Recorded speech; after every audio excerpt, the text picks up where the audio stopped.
German film showing their automatic weapons in action.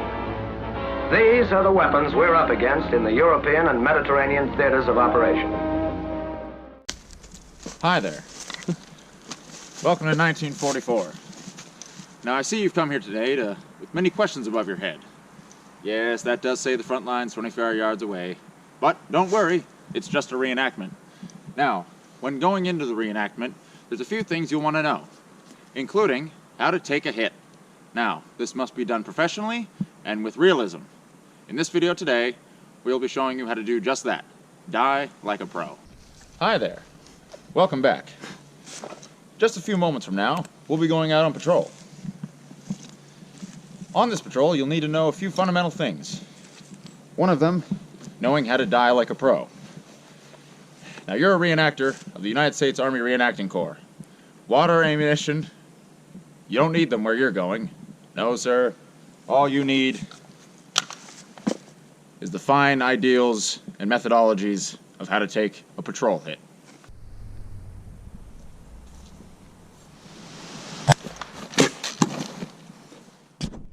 Oh, hello. I'm getting ready to go out on patrol, but if you are a reenactor, you know that the M1 helmet is an essential piece to your impression. Now, as they say, take care of it and it'll take care of you. But not even an M1 helmet can stop a round from a German Mauser. Yes, no, it'll go right through like sheet metal. But that's fine. As a reenactor, you need to know how to handle these things. And that is what I'm here to do, to explain to you the headshot. Now, the headshot is essentially a shot, as I said, going through this flimsy little piece of metal. But that's fine, because when you take a headshot, it's lights out. And when it's lights out, you just fall to the ground. As this example right here.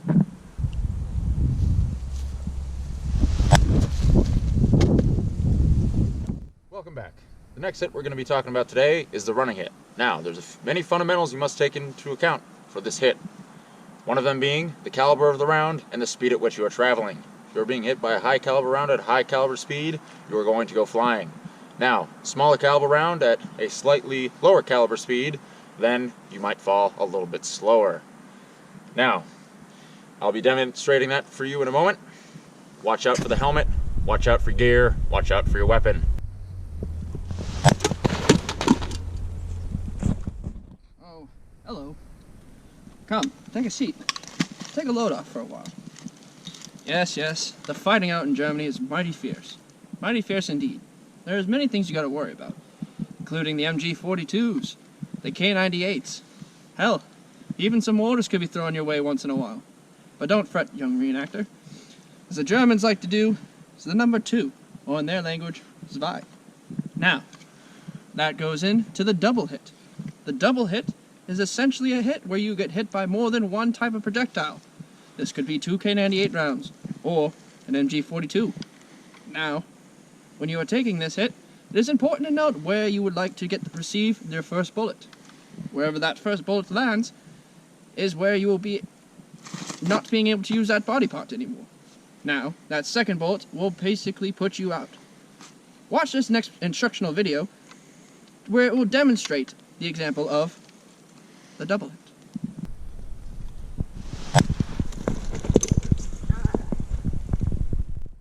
Now, the next hit we'll be going over is the throat hit. Now, acronym to remember here, SIBS. C, caliber of the weapon. I, the impact of the weapon. B, bodily fluids. You'll be hitting a lot of arteries down there. S, suffocation. Yes, that's right, young reenactor. You will suffocate if you're doing it correctly. Now, the caliber of the weapon. You must make sure you know what caliber, or at least have an idea of, what calibers are being fired at you. That way to know the velocity of the round. If you remember from our lessons before, it is very important to understand the impact of the round you are receiving. And that takes us into our next one, impact. Know the round and know the impact. B, bodily fluids. If you have a squib on hand, use it. It'll only make your death look a hell of a whole lot better, fighting man. S, suffocation. That'll be cutting off many vital arteries. Therefore, you'll be choking. on your own bodily fluids. Now, I will demonstrate for you what a throat hit looks like coming up next.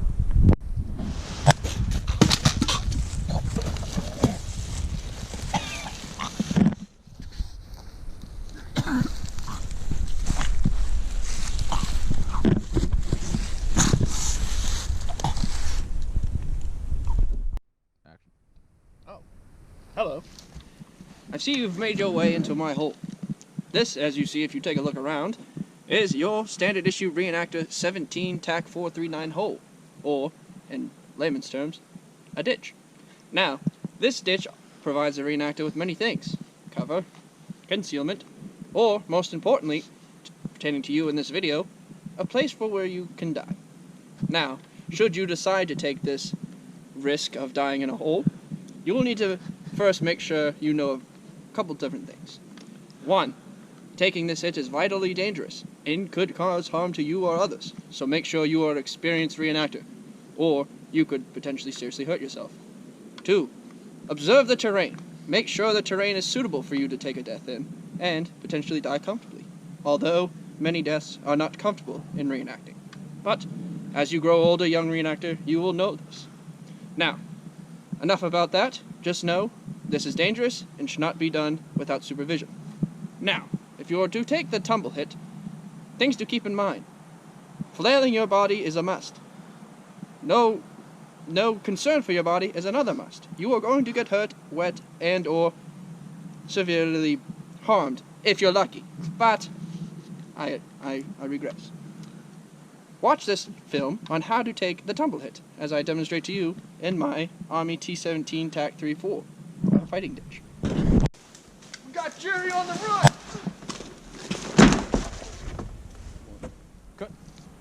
Oh, hi. Now, admiring the river, I see.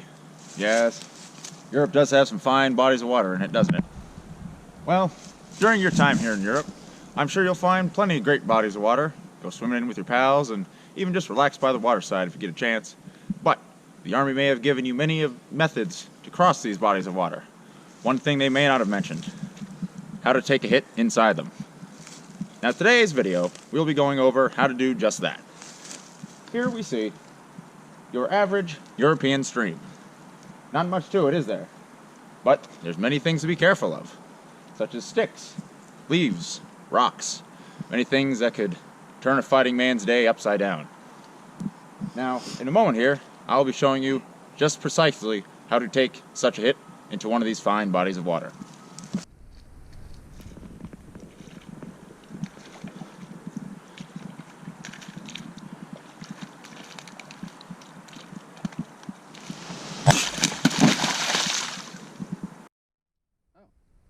Hello.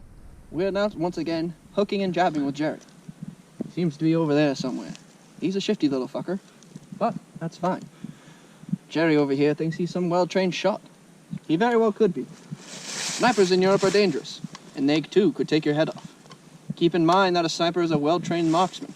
He spent many years honing his craft, learning where to shoot, putting a bullet through the eye of a needle. And that's what he can do if you're not careful enough.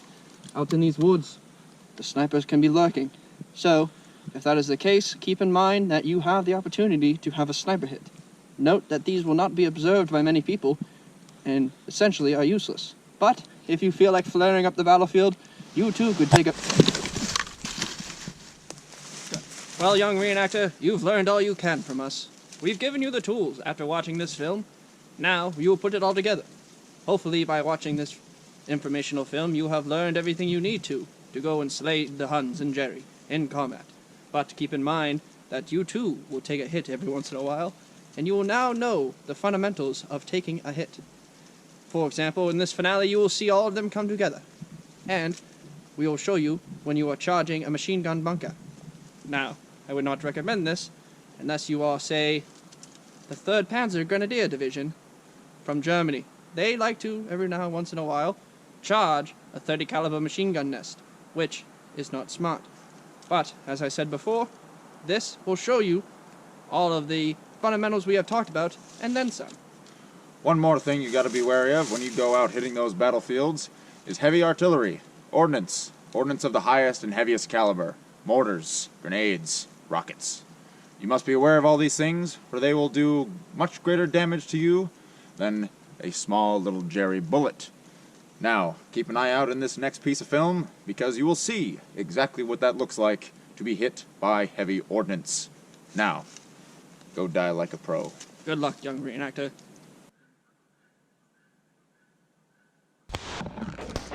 That's the way an enemy machine gun position should look. Their automatic weapons may fire fast, but if you know your stuff, you can stop them cold. Remember, their bark is worse than their bite.